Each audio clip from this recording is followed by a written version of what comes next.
இன்னைக்கு நம்ம யார பத்தி பார்க்க போறோம்ன்னு பார்த்துட்டீங்கன்னா, சலங்கை ஒலி படத்துல கமல்ஹாசன் கூட நடிச்ச நடிகை ஜெயபிரதா அவங்கள பத்தி தான் பார்க்க போறோம். அதுக்கு முன்னாடி நம்ம சேனல லைக் அண்ட் சப்ஸ்கிரைப் பண்ணிக்கங்க.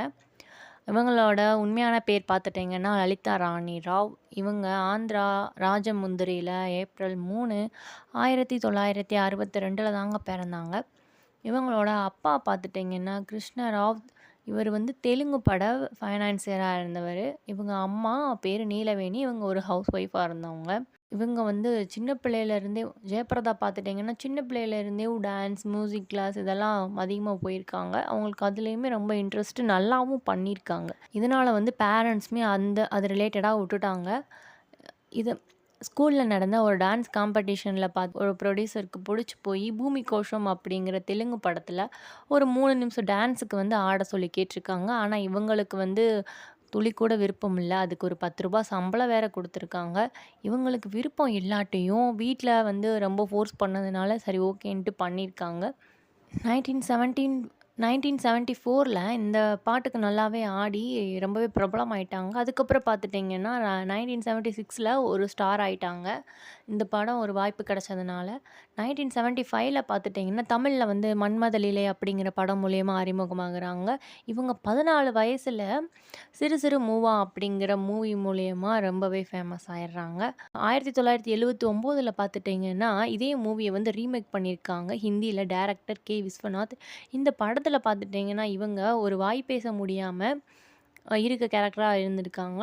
இதுல வந்து ரொம்பவே சூப்பரா இவங்க வந்து இவங்களோட நடிப்பு திறமைய காமிச்சிருக்காங்க.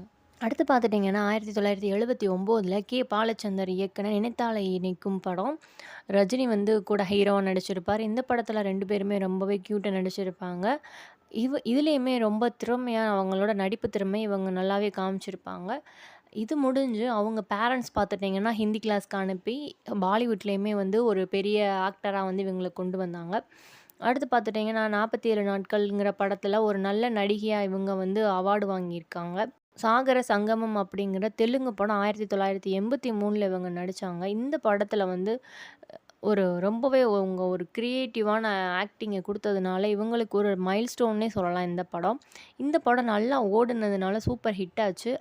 அந்த படத்த அப்படியே தமிழ்ல டப் பண்ணி, சலங்கை ஒலி அப்படின்ட்டு நம்ம கமலும், இவங்களும் நடிச்சிருந்தாங்க. படத்துல இருக்க பாட்டு எல்லாமே சூப்பர் டூப்பர் ஹிட் ஆயிருக்கும். எல்லாருக்குமே இந்த படம் புடிச்சிருக்கும். பார்த்துருப்பீங்க. அடுத்து பார்த்துட்டிங்கன்னா, Telugu super star NTR, Kannada super star அப்படின்ட்டு மலையாளம் இப்படின்ட்டு எல்லா லாங்குவேஜ்லயுமே பெரிய பெரிய ஹீரோஸ் கூட வந்து இவங்க நடிச்சிருக்காங்க. 1984ல பார்த்துட்டிங்கன்னா, அமிதாப் பச்சன் கூட சாராபி அப்படிங்கிற ஒரு ஹிந்தி மூவில நடிச்சிருக்காங்க.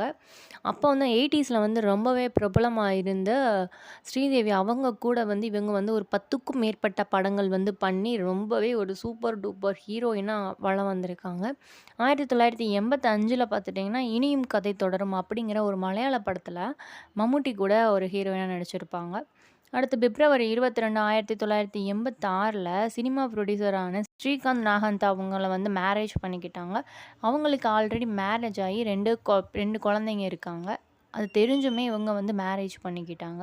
அவரு பார்த்துட்டிங்கன்னா, அவங்க ஒய்ஃப வந்து டிவோர்ஸ் பண்ணாமயே இவங்களையுமே மேரேஜ் பண்ணிட்டு 3வது குழந்தையுமே பெத்துக்கிட்டாங்க. இவங்களுக்கு வந்து குழந்தைங்க இல்ல. இவங்க வந்து தன்னோட தங்கச்சி பையன் சாம்ராட்ட வந்து தத்தெடுத்து தான் பிள்ளை மாதிரி வந்து வளர்த்துருந்துருக்காங்க.